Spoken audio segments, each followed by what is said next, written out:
Hello, beautiful friends. It's Erika.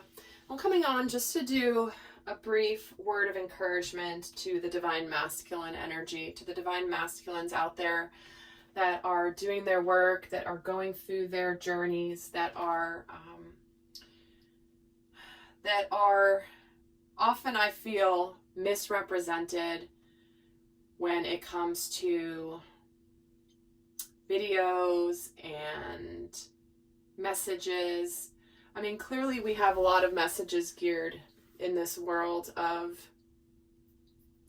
soulmates, twin flames, sacred unions that are geared towards the divine feminine. And that's because the primary audience is the divine feminine.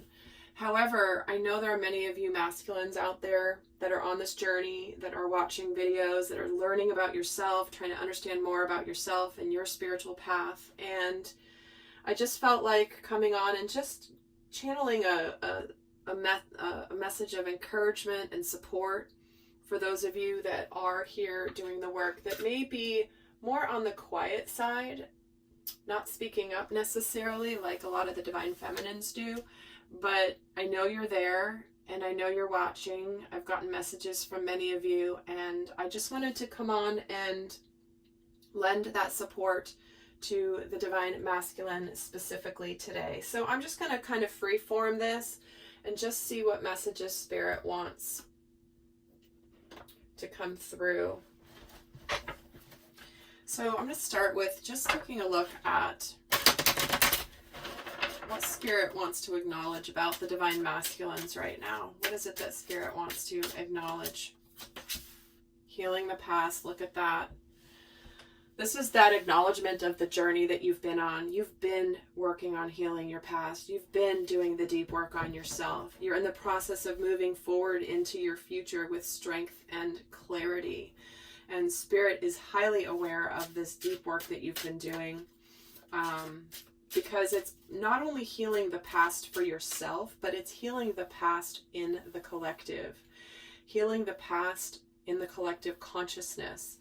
All of those generations and generations of living in the distorted masculine and the distorted feminine energy. Allowing that healing process to happen in order to bring about a brand new beginning that is clear, that is free of those triggers, that is free of those energies that have held us back, held you living a life less than what you know you're here to do. So let's get another message here. Revealing radiance. Wow, look at this. My light illuminates the world. So here is this pearl and this oyster. And this is really where you're at right now. You're in the process and on the brink of, if not already doing this, of radiating your light. You know, what happens? How does that oyster form? How does that oyster form in the pearl? Good one, Erika. How does that pearl start to form in the oyster? There's a little bit of grit that's irritating that brings about this beautiful pearl as a result of that transformative process. So Spirit is acknowledging how much you've really done. This is for those that have been on this journey a while. This isn't for those that are like just beginning to awaken. This is those of you that have done incredibly deep work, looking at yourself, reflecting on your truth, and listening with your heart. Look at this. I trust the messages I receive from my heart. Spirit's acknowledging that you are open-hearted here. A while back in the collective, the primary message around the masculine, this was maybe a year ago at this point, was how the masculine had been disconnected from the emotional body and had never truly opened their heart. And that's often what brings about the dark night of the soul, is where it's like that overwhelming emotion that comes out when you finally connect to the heart energy. That can be extremely difficult, especially if you've never had that experience before.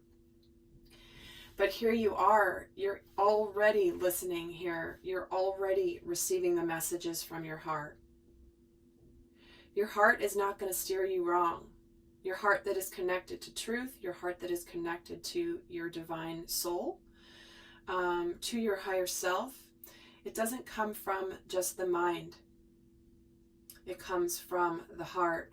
So Spirit is acknowledging the work that you have done to begin shining your light, having strength, having clarity, while being open-hearted.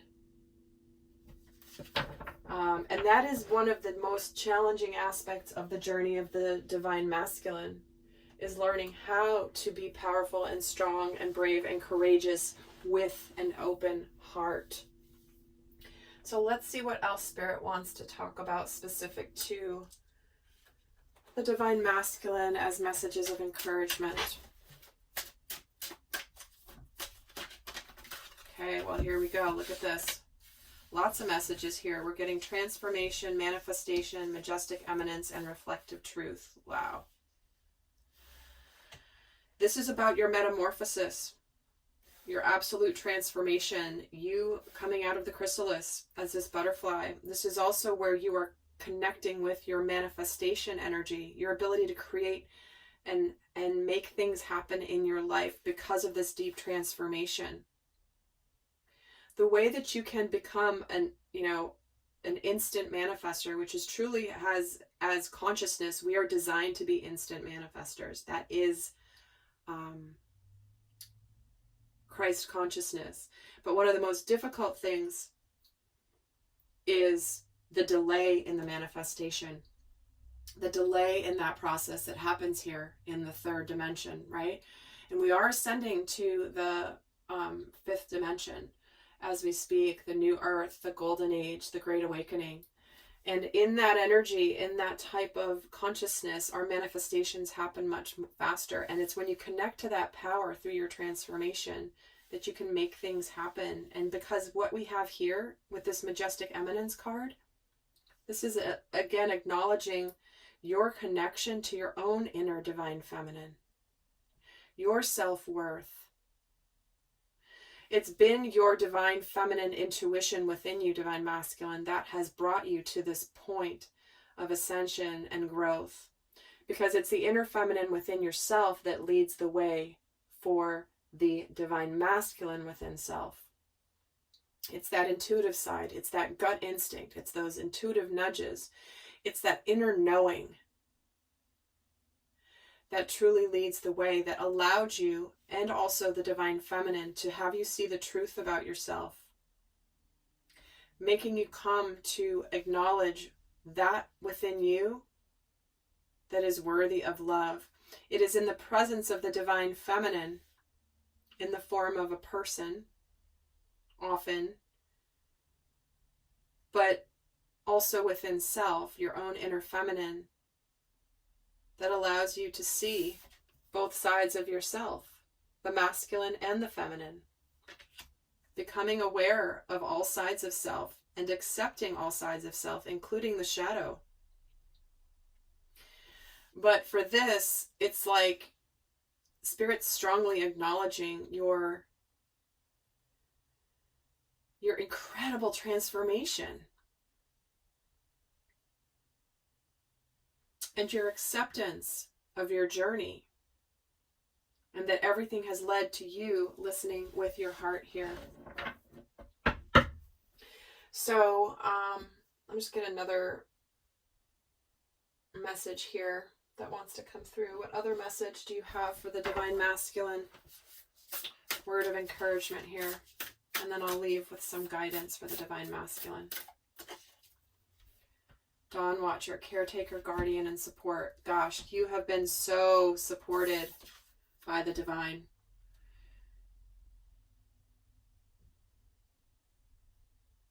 This is where you know your path has been divinely guided, that you've been led, that you've not been alone on this journey. You've really connected to this. This is that intuitive knowing of the divine feminine within yourself. I feel like pulling another one here. There's another message coming through with this one. The healing temple of the lunar light. Life cycles, energy healing, and communication. You know, many of you have embarked on some forms of energy healing. Connecting to your own inner guidance. Through energy healing, you've gotten more clarity and more information from your guides, from your higher self. And this is also where you know you're not on this journey alone. So I'm just going to pull some final guidance messages of encouragement for the divine masculines watching this.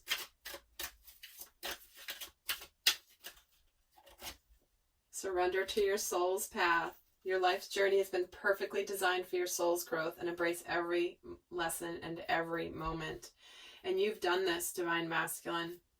You've seen how everything has lined up the way that it has in order to reveal your truth, your path. It's fueled your transformation. And you see it for what it is. It's not mistakes anymore. It's not, regrets as much anymore as just an appreciation for the path that you've walked thus far. And trusting in the infinite nature of abundance. No longer believing in scarcity mentality. You can succeed far beyond your wildest dreams when you surrender to your soul's path, divine masculine. And truly surrender your fear of intimacy. This is, yes, you've opened your heart. And this is that a part of the stage that is the most challenging. Is you can be open-hearted, but when it comes to being open-hearted with another soul, with the divine feminine in human form, not within your inner feminine, but within a relationship, for example, you're ready to let love in. So this is about releasing any patterns that stop you from fully opening your heart, because this is where the stakes are high. Your soul's path is to unite with the divine feminine in sacred union. So it's important to let go of the belief in scarcity and the fear of intimacy, true intimacy. That's that last little piece, because when the stakes are very high, like they are with the union with the feminine, it's that last little bit that you can only learn by taking that next step, by going into the new territory, by trusting the messages you receive from your heart. This is all the mind. Scarcity mentality, fear of intimacy is egoic. It stems from the false ego. It stems from fear, the mind. And you are listening with your heart. So now it's time to fully apply that in the area with the divine feminine. All right, lovely souls. I hope that was helpful. Until next time. Bye.